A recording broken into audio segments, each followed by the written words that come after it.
आज आपण इथं मऊ, लुसलुशीत आणि चवीला अप्रतिम असे तिळाच्या लाडूची रेसिपी बघतोय.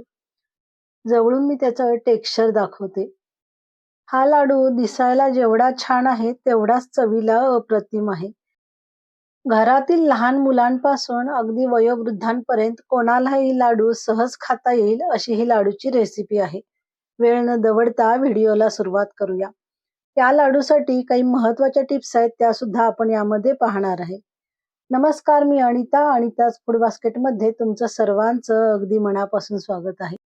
इथं मी मार्केटमधून आणलेले गावरान तीळ घेतलेले आहेत. तिळाच्या वड्या, तिळाच्या पोळ्या आणि तिळाचे लाडू करताना नेहमी ही स्टेप कधी करायला विसरायचं नाही.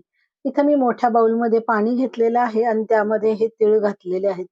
तीळ स्वच्छ धुवून घ्यायचं आहे. जे पिचके तीळ आहेत किंवा थोडासा डस्ट असेल ते वर तरंगत आलेले आहे, ते आपल्याला स्क्रीनवर दाखवल्याप्रमाणे गाळणीच्या साहाय्याने बाजूला काढायचे आहे. सगळ्यात महत्वाचं म्हणजे तिळामध्ये बऱ्याच वेळा गार असते. ही गार काढण्यासाठी ही सगळ्यात मोठी आणि सोपी ट्रिक आहे. तरंगत असलेले डस्ट तर आपण पहिला गाळणीने काढणारच आहे. पहिल्यांदा हे पाण्यामध्ये घालायच्या आधी सुद्धा मी सुपाने हे सगळे तीळ पाखडून घेतलेले होते. वर आलेले पिचके तीळ आणि डस्ट मी गाळणीच्या साहाय्याने बाजूला काढून घेतलेले आहे. तीळ एकदा स्वच्छ चोळून धुवून घ्यायचं आणि मग 2 मिनिटं थांबायचं. सगळे तीळ तळाला जाऊन बसतील. नंतर स्क्रीनवर दाखवल्याप्रमाणे गोल वरचेवर हात फिरवायचा आणि वर आलेले तीळ मात्र आपण दुसऱ्या एका ताटामध्ये काढून घ्यायचे आहेत. हात फिरवताना अगदी हलक्या हातानेच फिरवायचा, म्हणजे गार असेल ती तळाला राहील आणि अलगद तीळ वरच्या वर चाळणीमध्ये येतील. अशा तऱ्हेने ह्या तिळामध्ये जेवढी काही गार आहे ती सगळी तळाला खाली जाऊन बसेल. ही स्टेप करायला थोडासा वेळ लागतो, पण तीळ खूपच छान आणि एकदम स्वच्छ तयार होतात. तिळामध्ये काळी माती असेल तर ती पाण्यामध्ये विरघळून जाते आणि गार लहान मोठी कसलीही असली तरी ती ओझ्याने खाली राहते आणि अलगद स्वच्छ तीळ वरच्यावर येते. स्क्रीनवर बघू शकता, बारीक जी गार आहे ती सगळी तळाला साठलेली आहे.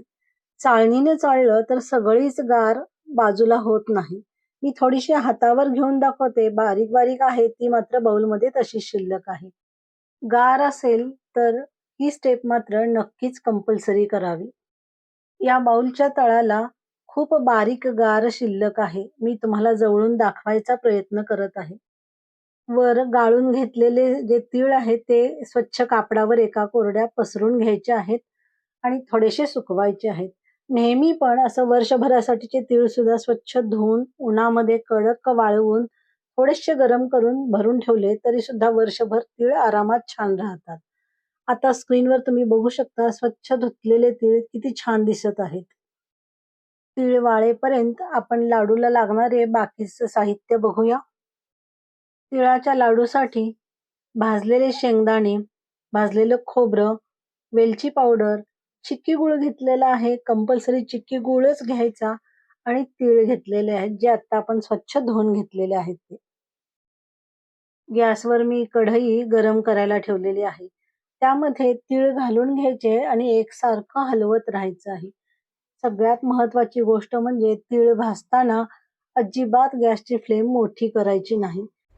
स्लो टू मीडियम फ्लेमवर एकसारखे तीळ भाजायचे. गॅस मोठा करून उगीचच चटचट चटचट तीळ अजिबात उडवायचे नाही.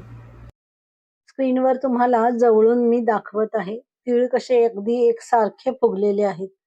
सगळ्यात महत्वाचं, तीळ तुम्ही कसे भाजलेले आहेत त्यावर तिळाच्या लाडूची, तिळाच्या वडीची किंवा तिळाच्या पोळीची चव अवलंबून असते. तिळाच्या कोणत्याही पदार्थाचे 50% यश हे तीळ कसे भाजलेले आहेत यावर अवलंबून असते. स्क्रीनवर तुम्ही बघू शकता, तीळ धुतल्यामुळे एकतर तीळ स्वच्छ पण दिसत आहेत आणि एकसारखे मंद गॅसवर भाजल्यामुळे खमंग भाजलेले आहेत. इकडं मिक्सीमध्ये मी भाजलेले शेंगदाणे आणि भाजलेलं खोबरं थोडंसं जाडसर मी बारीक करून घेतलेलं आहे. स्क्रीनवर तुम्ही बघू शकता. शेंगदाणे आणि खोबरं बारीक करताना तिळाच्या जाडी इतकंच आपल्याला बारीक करायचं आहे. खूप फाईन पावडर याची करायची नाही.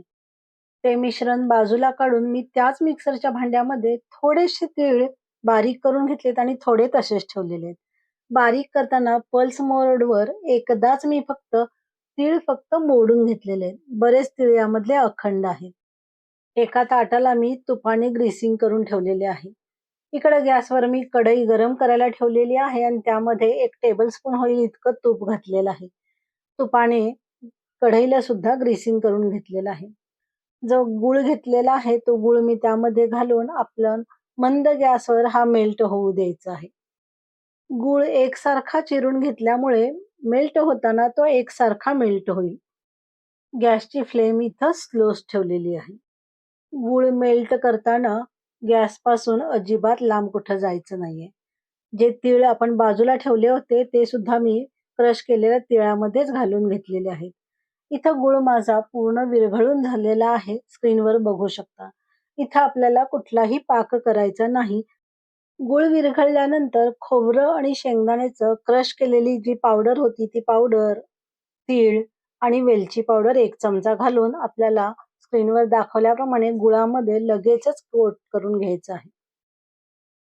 गुळामध्ये कोट झाल्यानंतर लगेचच आपल्याला गॅस बंद करायचा आहे. गॅसवरून लगेचच कढई आपल्याला बाजूला काढून घ्यायची आहे.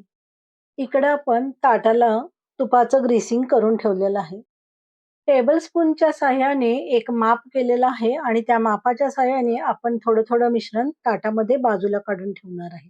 ज्याच्यामुळं आपले सगळे लाडू हे एकसारख्या आकाराचे होतील.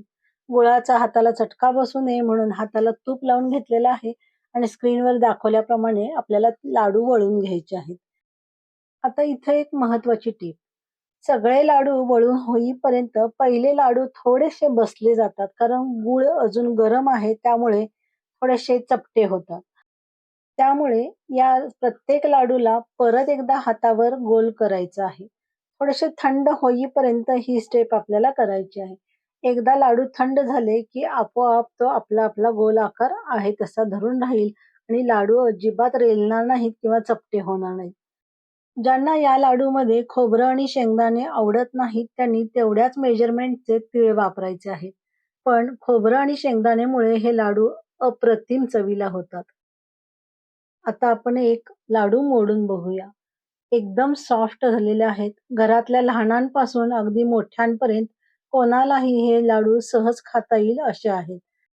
संक्रांत स्पेशल तिळाची पोळी, गुळाची पोळी, शेंगदाण्याची पोळी आणि मऊ लुसलुशीत तिळाच्या वड्या आणि सोबतच भोगीची भाजी, वांग्याचं भरीत या सगळ्यांच्या हमखास रेसिपी तुमच्यासोबत मी शेअर केलेल्या आहेत. या सगळ्याची लिंक मी डिस्क्रिप्शन बॉक्समध्ये देत आहे. इथे तिळाच्या लाडूची रेसिपी माझी कंप्लीट झालेली आहे. तुम्हाला ही रेसिपी कशी वाटली ती मला कमेंट बॉक्समध्ये नक्की सांगा. परत लवकरच भेटूया अशाच एका हमखास रेसिपी सोबत. तोपर्यंत धन्यवाद.